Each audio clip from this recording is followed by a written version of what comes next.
Hi, I'm Alice Wang and I'm doing a tech degree in biochemistry at the University of Waikato. I chose biochemistry because it's a broad field which gives me heaps of options when it comes to picking a career. And I chose Waikato because it offered me the opportunity to gain work experience while studying for my degree. I'm from China and I came to New Zealand when I was 12, so I didn't have any real understanding about the dairy industry here. So it was a real eye-opener to do my first compulsory work placement at MilkTest NZ, where I found out how important milk quality is to the industry. MilkTest NZ, which used to be known as SATO, carries out over 97% of all raw milk testing for dairy companies in New Zealand. For my placement, I worked as a lab technician doing milk testing in a quality lab. It was pretty high tech. I got to learn how to operate MilkTest NZ's robotic milk sample sorter, the only one of its kind in New Zealand.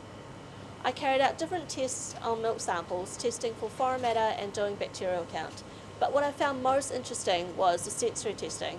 Basically, you just sniff the milk samples looking for anything unusual. The smell of milk links directly to what the cows have been eating, so it's quite easy to pick up when the cows have been fed on kiwi fruit or onions, for example. What interested me the most was what was happening at the molecular level that made the milk smell different.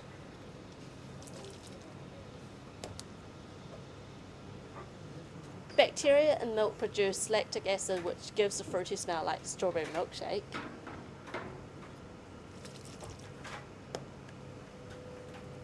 Rancid or cheesy smells come from breakdown of milk fatty acids by enzymes, and they don't smell pleasant. Milk that's been left out in the sun has a different smell. It gives a cardboard-like odour, and that's a result of oxidation by UV light. Milk quality is hugely important to New Zealand's export earnings, and dairy farmers rely on the feedback they get from MilkTest NZ to produce better milk for consumers all over the world.